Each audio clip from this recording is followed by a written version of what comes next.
Chapter 29, What is Certainty? Garasara. Do what thou wilt shall be the whole of the law. Well, I suppose I ought to have expected you to cock that wise left eyebrow at me. Right you are to wonder precisely what I mean by certainty, in the light of, on soul's curtain is written this one certainty, that naught is certain. Then there is that chapter in the Book of Lies, again. 1. The Chinese cannot help thinking that the octave has 5 notes. The more necessary anything appears to my mind, the more certain it is that I only assert a limitation. I slept with faith, and found a corpse in my arms on awaking. I drank and danced all night with doubt, and found her a virgin in the morning. I wouldn't start to argue with the Chinese. If I were you, there might remind you that you exude the stench peculiar to corpses. Again, that other hymn to St. Thomas, as I ought perhaps to have called it: 2, doubt. Doubt thyself. Doubt even if thou doubtest thyself. Doubt all, doubt even if thou doubtest all. It seems sometimes as if beneath all conscious doubt there lay some deepest certainty. Oh, kill it. Slay the snake. The horn of the doubt goat be exalted. Dive deeper, ever deeper, into the abyss of mind, until thou unearth that fox that. On, hounds. Weeks. Tally-ho. Bring that to bay. Then, wind the mort. Once more, what a book that is. I never realized it until now. It says, see that double page at the onset, one with, and the other with, alone upon the blank. Moreover, you should read the long essay The Soldier and the Hunchback. And, in the first volume and number of the Equinox.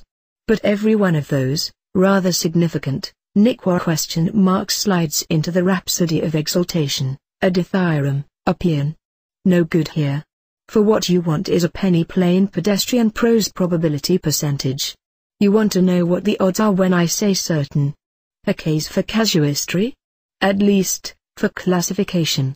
It depends rather on one's tone of voice? Yes, of course, and as to the classification, off we jogged to the divine Pymander, who saw, and stated, the quiddity of our query with his accustomed lucidity. He discerns 3 degrees of truth, and he distinguishes accordingly, true, certain without error, of all truth. 3, clear enough, the difference between 1 and 2, ask me the time, I say 2:30, and that's true enough. But the astronomer royal is by no manner of means satisfied with any approximation of that kind. He wants it accurate. He must know the longitude to a second, he must have decided what method of measuring time is to be used, he must make corrections for this and for that, and he must have attached an arbitrary interpretation to the system. The whole question of relativity pops up. And, even so, he will enter a caveat about every single ganglion in the gossamer of his calculations. It seems natural to me, a pedagogic after a fashion, to treat doubt as positive, even aggressive. There is none of the wavering, wobbling, woebegone wail of the weary and bewildered wage slave. It is a triumphant challenge, disagreement for its own sake. Irish. Browning painted a quite perfect picture of my doubt. Up jumped Ki on our table, like a pygmy castle warder, dwarfish to see but stout and able, arms and accoutrement all in order, and fierce he looked north, then wheeling south blew with his bugle a challenge to cocked his flap hat with the tosspot feather, twisted his thumb in his red moustache, jingled his huge brass spurs together, tightened his waist with its Buddha sash, and then, with an impudence naught could abash, shrugged his hump shoulder, to tell the beholder, for 20 such knaves he should laugh but the bolder, and so, with his sword hilt gallantly jutting, and dexter hand on his haunch abutting, went the little man, Sir Osbruch, strutting. It's not the least bit like Ki, rather the bull's blood its neighbor, or any rough strong red wine like Crioa. Curious, though, is making him a hunchbacked dwarf. There must be something in this deep down. I wonder what? Ask Jung. Well then, all this intricate differentiation and integration and verification and Lord knows what leads at last to a statement which may be called certain without error. Excuse me just a moment. When I was staying at the consulate of Teniue, just inside the SW frontier of China, our one link with England, home, and beauty was the telegraph service from Pekin. 1 week it was silent, and we were anxious for news, our last bit of information having been that there was rioting in Shanghai, 17 Sikh policemen killed. For all we knew the whole country might rise en masse at any moment to expel the foreign devils. At last the welcome messenger trotted across from the city in the twilight with a whole sheaf of telegrams. Alas, save for the date of dispatch, the wording in each one was identical, each told us that it was noon in Pekin. They had to be relayed at Yungchang, and both the operators had taken 10 days off to smoke opium, sensible fellows. But Hermes Trismegistus is not content with any such fugues as the astronomer, however cunning and colossal his organ. His third degree demands much more than this. The astronomer's estimate has putted every tiniest crack, he concedes it, but then waves it brusquely away, all the time the door is standing wide open. The astronomer's exquisitely tailored figure stands in abashed isolation, like a gawky young man at his first ball. He feels that he doesn't belong. For this TST, or Greenwich, or what not, however exact in itself, is so only in reference to some other set of measurements which themselves turn out to be arbitrary. It is not of any ultimate import, nobody can dispute it, but it simply doesn't matter to anybody, apart from the particular case. It is not of all truth. What Hermes means by this it will be well to inquire. May we call it a truth of religion? Don't be shocked. The original word implies a binding together again, as in a body of doctrine, compare the word ligature. It was only later by corruption, that the word came to imply piety, religens, attentive, to the gods, as opposed to negligens, neglectful. I think that Hermes was contemplating a ruach closely knitted together and anchored by incessant aspiration to the supernal triad, just such an one, in short, as appears in those remarks on the magical memory, a god-man ready to discard his well-worn instrument for a new one, brought up to date with all the latest improvements. The movement of the zeitgeist during his past incarnation, in particular, well wrought and ready for his use. This being so, a truth which is of all truths should mean any proposition which forms an essential part of this coup, this magical identity of a man. How curious it must appear at the first glance to note that the truths of this order should prove to be what we call axioms, or even platitudes. What's that noise? I think I hear Sir Osbruch. And in full eruption too. And hasn't he the right?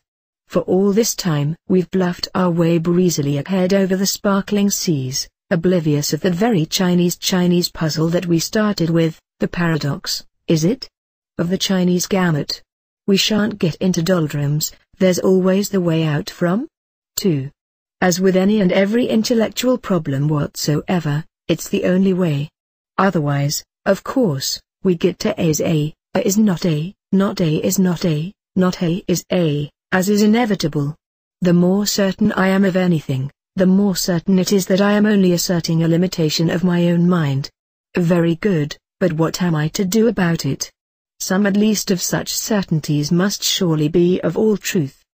The test of admission to this class ought to be that, if one were to accept the contradictory of the proposition, the entire structure of the mind would be knocked to pieces, as is not at all the case with the astronomer's determination, which may turn out to be wrong for a dozen different reasons without anybody getting seriously wounded in his tenderest feelings.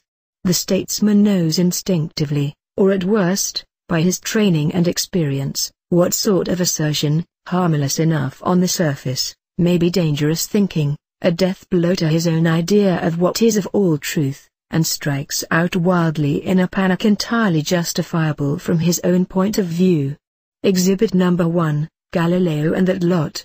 What could it possibly matter to the gospel story that people should think that the earth moves around the sun? Riemann, and oh, such a lot of things, have shown that it didn't and doesn't. This sort of truth is only a set of conventions. Oh, don't gas away like this. I want to know what to do about it. Am I to accept this caterwauling gamut, and enlarge my mind, and call it an initiation? Or am I to nail my own of all truth tonic sulphur to the mast, and go down into the maelstrom of insanity with colors flying? Do you really need massed bands to lull baby to sleep? The master of the temple deals very simply and efficiently with problems of this kind. The mind, says he, of this party of the first part, hereinafter referred to as frater n, or whatever his 8 degrees equals 3 degrees motto may be, is so constructed that the interval from C to C is most harmoniously divided into n notes, that of the party of the second part hereinafter referred to as, not a heretic, an atheist, a bolshi, a diehard, a schismatic, an anarchist, a black magician, a friend of Aleister Crowley, or whatever may be the current term of abuse, Mr. A, Lord B, the Duke of C, Mrs. X, or whatever he or she may chance to be called, into 5. The structure called avol truth in neither of us is affected in the least, any more than in the reading of a thermometer with Fahrenheit on one side and centigrade on the other. You naturally object that this answer is little better than an evasion, that it automatically pushes the gamut question outside the charmed avol truth circle. No, it doesn't really, for if you were able to put up a projection of those two minds, there would be, firstly, some sort of compensation elsewhere than in the musical section, and secondly, some truth of a yet higher order which is common to both. Not unaware am I that these conceptions are at first exceedingly difficult to formulate clearly. I wouldn't go so far as to say that one would have to be a master of the temple to understand them, but it is really very necessary to have grasped firmly the doctrine that a thing is only true insofar as it contains its contradiction in itself. A good way to realize this is by keeping up a merry dance of paradoxes, such as infest logic and mathematics. The repeated butting of the head against a brick wall is bound in the long run to shake up the little grey cells, as Poirot might say, teach you to distrust any train of argument, however apparently impeccable the syllogisms, and to seek ever more eagerly the dawn of that neshkamic consciousness where all these things are clearly understood, although impossible to express in rational language.